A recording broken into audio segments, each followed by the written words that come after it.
Ensuite, la présentation doit se situer en 13 et 15 minutes, un point sera réduit par 30 de 30 secondes, montant supplémentaire. Tous les membres de l'équipe devront parler pendant la présentation. Si cela n'est pas respecté, une pénalité de 100 points sera tranchée à la fin. Tout au long de la présentation, je présenterai les cartons dans le verre afin de montrer le temps restant.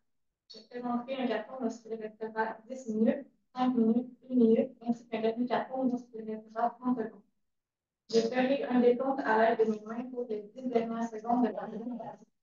La présentation sera suivie par une période de questions et jeux d'une durée maximale de 5 minutes. Vous êtes évalué dès le début jusqu'au dernier moment passé avec les juges dans la salle de présentation. Alors, je laisse maintenant les juges se présenter. Ensuite, vous pouvez commencer dès que vous êtes. Enchantée, c'est Jacques, je suis chargée de projet en technologie de l'information et je complète ici en gestion d'équipe. Bonjour, je m'appelle Stanislas. Pourquoi je suis vice-président au développement des affaires et des opérations au sein de l'ASL et aussi étudiant au baccalauréat en administration. Allô, je suis vice-directeur qui fait le PALADUS, c'est Chanté. Donc, bonjour, moi c'est Olivier Maltais. Moi, c'est Samuel Pilote. Moi, c'est Dominique Percil. Puis aujourd'hui, on est là pour vous présenter les idées qu'on a eues par rapport au mandat qu'on a reçu de l'ASR. Le mandat qui nous a été donné, en fait, c'est d'établir un café qui est abordable pour les étudiants de l'université avec des produits qui sont éco-responsables, excusez, pour minimiser la production de déchets, la production de déchets, puis aussi de redonner en fait à la communauté étudiante du Cégep. Donc, pour commencer, on va commencer avec les forces de l'entreprise. La première force qu'on a vue, c'est que l'ASL compte 5000 membres dans son équipe, donc ça fait une très grosse clientèle de base et aussi ça facilite le recrutement pour les employés. Ensuite, il y avait l'association CADEL. L'association CADEL, c'est une association qui aide les étudiants qui ont des entreprises dans l'université. Depuis 2021, l'association CADEL a fixé le loyer pour les entreprises à 1 $. Ensuite, vas-y, tu fais quoi? CADEL, en fait, en ce moment, sont en train d'essayer de développer une genre de campagne qui permettrait de fixer un loyer avec un pourcentage par rapport aux ventes, mettons un café frais au sein de l'université. On va y aller ensuite avec les faiblesses. Les faiblesses qu'on a trouvées, c'était les réseaux sociaux à l'ASL. Pour la page Facebook et la page Instagram, on a vu qu'il n'y avait pas beaucoup d'activités, puis aussi qu'il n'y avait pas beaucoup d'abonnés. Donc ça réduit la visibilité de l'entreprise et de l'association. Ensuite, on avait les salaires. Donc, pour l'ancienne compagnie qui était Following, les salaires en 2018 comptaient 43% des frais d'exploitation. C'est énorme pour une petite entreprise. Ensuite, on va parler des opportunités dans l'entreprise. En premier, il y a Sodexo. Sodexo, qui est une compagnie, une entreprise qui fournit des matériels de cuisine. Il a signé un contrat avec l'Université de Laval pendant 3 ans de temps. Puis nous, on aimerait signer un contrat avec Sodexo prolongé de plus de 3 ans pour qu'ensuite, si elle ne signe pas avec l'Université de Laval, nous, on va pouvoir continuer d'avoir des produits avec Sodexo. Ensuite, l'entreprise, le café, a des prix compétitifs, mais ça, on va le revoir plus tard. Ensuite, elle est éco-responsable. Ça, c'est ce qui peut attirer une clientèle qui prône vraiment l'éco-responsabilité. Ensuite, on voulait dire excuse-moi, pour l'éco-responsabilité, on est avec l'éco-responsabilité parce que ça fait différent des autres compagnies. Ça suit les tendances d'aujourd'hui qui est d'aider l'environnement et d'aider la. Ensuite, les menaces. En premier, il y a la fermeture en 2018 de l'ancien café, ce qui pourrait apporter une inquiétude aux clients qui se disent que peut-être que le café serait pareil, puis qui apporterait une autre fermeture dans le futur proche. Ensuite, il y a beaucoup moins d'achalandage dans le pavillon à cause du COVID, ce qui est arrivé. Il y a beaucoup moins de personnes qui se promènent dans le pavillon, ce qui pourrait apporter moins de clients au café. Ensuite, la compétition, tout ce qui est café Starbucks, Tim Hortons, McDonald's, ainsi que la cafétéria qui est située dans le pavillon pour apporter une compétition directement au café si le monde ne veut pas aller acheter à notre café. Si je peux rajouter, en fait, là, encore par rapport à la fermeture en 2018, il y avait eu des plaintes par rapport au prix, par rapport à la qualité des produits, puis aux heures d'ouverture. Donc, en fait, la vraie menace, c'est que les gens aient peur qu'on réouvre un café, mais que ce soit encore les mêmes problèmes qu'avant. Donc, pour la localisation du café, on est allé à l'intérieur du pavillon de la salle locale qui était disponible. Ensuite, on va y aller avec notre clientèle cible. Notre clientèle cible, ce qu'on est allé chercher, c'est les étudiants et le personnel de l'Université Laval. C'était ceux-là qui allaient être le plus présents au café. On avait aussi les gens qui prenaient l'éco-responsabilité. Ça fait notre clientèle fidèle. Comme on avait dit au début, en fait, là, on veut créer un café qui est abordable, encore une fois. On veut utiliser des produits qui sont éco-responsables, qui sont biologiques. On veut minimiser, en fait, la pollution, les déchets. Puis, on veut aussi aider là, aux étudiants. Donc, par rapport, mettons, aux plaintes qu'ils avaient faites, puis ce qu'ils demandaient qu'ils s'améliorent. Ensuite, on va présenter le café. On a décidé de l'appeler le Café Prince parce qu'il va être situé dans le pavillon Palazis Prince. On a choisi un logo en forme de cœur avec des grains de café qui représentent les couleurs de l'entreprise, soit le brun ainsi que le vert, ce qui prône beaucoup l'écologie. Comme j'avais parlé tantôt dans les opportunités, on va comparer un peu les prix, comparer aux concurrences avec notre entreprise ainsi que d'autres types de café. En premier, vers le bas, il y a Tim Hortons. Tim Hortons, qui niveau qualité est moins bonne que les autres, ainsi que le prix est vers la moitié, peut-être dans les alentours de 2,50 pour un café. Ensuite, il y a Starbucks, que les prix sont vraiment exorbitants, dans les alentours de 4 $ un café. Une meilleure qualité que Tim Hortons, mais ça reste vraiment du café de fast-food. Et après, il y a nous, Café Prince, qualité supérieure avec des grains écologiques, ainsi que le prix va être vraiment réduit, vu que la clientèle, c'est des étudiants à l'université. Fait qu'on veut pas que ça soit trop cher pour pouvoir attirer beaucoup de clients. On s'est permis d'aller avec une qualité parce que c'était vraiment un problème qui était passé. Et aussi, on a pu baisser nos prix à cause du prix du loyer avec l'association. Donc, la campagne qu'on a choisi de faire, en fait, on a décidé d'y aller avec une association avec Fairtrade Canada. C'est ça, en fait, une entreprise qui veut redonner aux agriculteurs du café ainsi que les travailleurs qui ont des conditions de travail assez médiocres, là, quand même. Donc, comment ça marche, en fait Fairtrade, c'est quand on achète du café à eux, eux autres, une partie de ce qu'ils vendent redonnent à des associations, à des travailleurs, des agriculteurs, tout ça pour améliorer le Commerce équitable. des difficultés. Puis nous, en fond, on ferait un kiosque des alentours du mois d'octobre. On ferait un kiosque, on inviterait les gens par, ça pourrait être une story Instagram ou sur une publication Facebook, ça pourrait être des affiches dans l'université. Les gens viendraient dans le kiosque, on vendrait du café Fairtrade, ça leur permettrait aussi de voir un peu, nous, le nouveau café qu'on a fait, de quoi ça a l'air, les nouvelles qualités, ce qu'on a changé, ce qu'on a amélioré. Puis, on redonnerait en fait 20 des ventes qu'on aurait faites à Fairtrade pour qu'ils puissent aider avec leurs dons. Le mois d'octobre, en fait, on l'a choisi parce que eux, ils appellent ça le mois équitable ensemble. Donc, c'est ce mois-là où ils donnent la plus grosse partie de leur profit envers les associations, les agriculteurs, les travailleurs, et ainsi de suite. Donc, pour commencer avec nos solutions, on va parler de l'aménagement du café.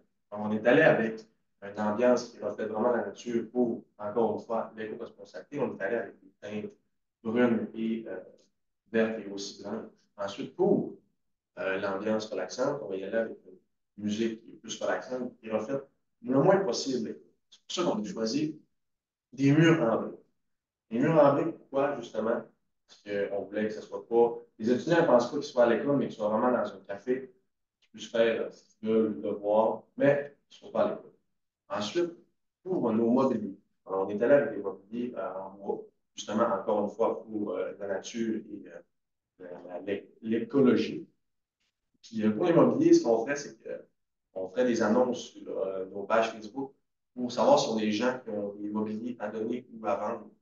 Ça réduirait beaucoup les coûts de fourniture et d'immobilisation.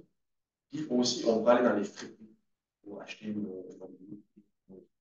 Ça, c'est aussi pour promouvoir, en fait, la récupération, là, la durabilité, pour pas avoir à acheter des affaires qui sont neuves, ça baisse aussi les prix, évidemment, là, mais aussi pour promouvoir là, tout ce qu'on avait dit en durabilité, l'écologie. Et aussi, une dernière chose qu'on voulait dire, c'est que le budget qu'on allait allouer pour l'aménagement, ça allait être 50 du budget. C'était une grosse partie, mais on est allé avec cette grosse partie-là parce qu'on pense que l'aménagement, c'est vraiment ce qui reflète l'image de la marque et de la compagnie. Si je peux rajouter encore aussi, au niveau des fournitures de cuisine, en fait, là, Pour les mobiliers, donc les chaises, les tables, les comptoirs, ainsi de suite, on peut y aller dans l'usager. Ça coûte moins cher, ça promouvoit aussi la récupération.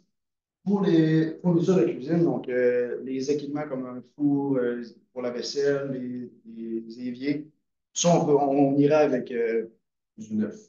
avec, Oui, avec, l'hygiène, pour les questions d'hygiène. c'est ça, avec du neuf pour l'hygiène, aussi les couteaux, les planches à découper, les assiettes, tout ça, là, on irait dans le neuf. Mais pour les mobiliers, là, de salle à manger, par exemple, on irait avec de l'usage. Euh, une autre solution qu'on a trouvée, c'est des produits qui sont locaux et biologiques. Donc, du café bio, ainsi que, mettons par exemple, les sandwichs, on irait avec des produits qui sont d'ici, des compagnies d'ici. Ça permettrait de baisser les coûts de transport. On a aussi d'encourager en fait là, les compagnies qui sont d'ici. Puis on offre aussi des pâtisseries là, qui seraient plus, mettons, santé, trop sucrées, avec des petits muffins, des biscuits, des galettes, ainsi de suite, là, qui sont ça redonne plus d'énergie, mettons, si c'est moins Les sucré. pâtisseries aussi seraient fait maison, serait du jus. Comme ça. Mhm. Ensuite, il y avait des matériels réutilisables. Ce qu'on pense qui est une très bonne idée, ça serait de réutiliser tout ce qui est tasse, vaisselle, et non d'avoir des produits jetables, ce qui pourrait polluer la planète. Comment ça marcherait? C'est qu'on prêterait tout ce qui est tasse, assiette pendant la commande d'un produit tel un café. Ainsi que l'étudiant n'a rien qu'à nous passer sa carte étudiante pour garderait, tant qu'il ne nous rapporte pas la tasse. Comme ça, ben nous, on ne se ferait pas voler nos tasses à chaque fois, ce qui augmenterait les prix si on perd toutes nos tasses. Puis, comme ça, l'étudiant pourrait avoir son café sans pouvoir ensuite polluer la planète. Aussi, l'étudiant pourrait amener sa propre tasse s'il a envie.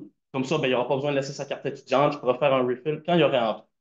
Tout ce qui est ustensiles, vaisselle, comme j'avais dit, les tasses, on achèterait tout ça dans le nœud, ce qui coûterait environ 10% du budget, parce que c'est vraiment important l'hygiène. On n'a pas envie que nos clients se fassent contaminer, ce qui pourrait baisser nos reviews, ainsi que l'estime que les clients auraient envers l'entreprise.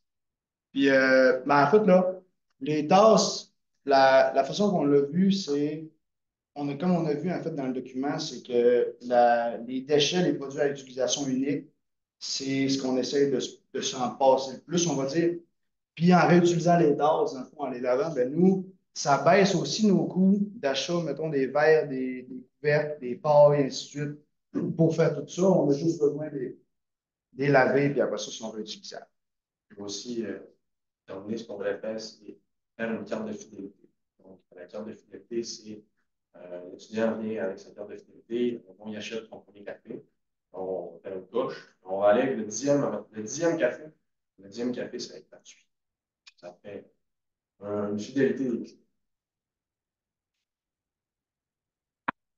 Vous avez des questions? Yes.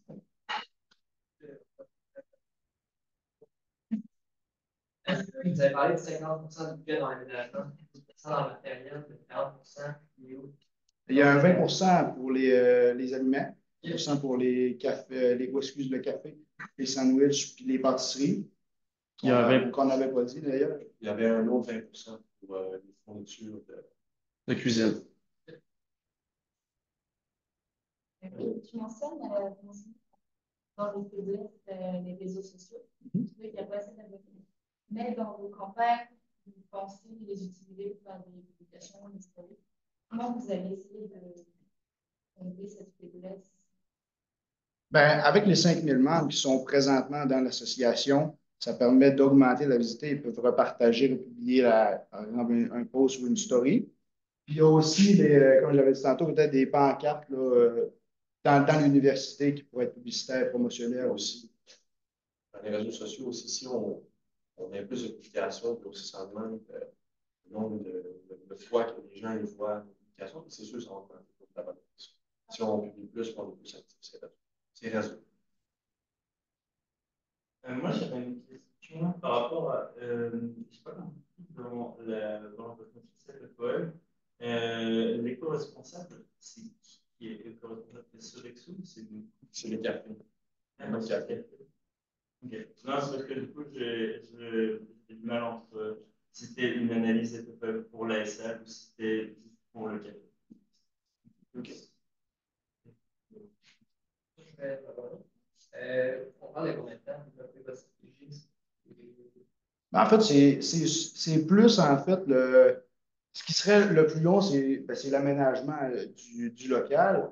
Il y a aussi peut-être le contrat qu'il faudrait regarder avec Sodexo là, pour prolonger justement plus loin que le 3 ans que nous avons en ce moment. Fait que ça serait, on parle à peu près de, on va dire 1 an, peut-être même moins, là, tout dépendant, le contrat, comment que ça va, l'aménagement, si on est capable d'avoir tous les produits à la bonne place. Puis c'est sûr qu'on voudrait jouer aussi dans les alentours du mois d'octobre pour ne pas faire une campagne après que le café a été lancé. On peut ouvrir ça pour le mois du commerce.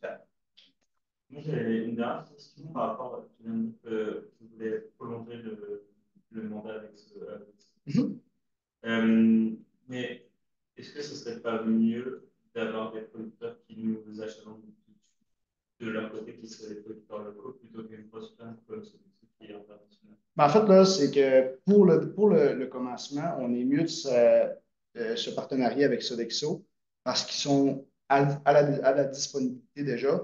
C'est comme la manière, si on veut, un petit peu plus facile avec les ressources et les besoins qu'on a en ce moment. C'est sûr qu'après 3 ans, ce n'est pas obligatoire nécessairement de retourner avec Sodexo, mais vu qu'il y aurait déjà un contrat d'embarquer, peut-être que ce serait plus simple. Merci. Merci.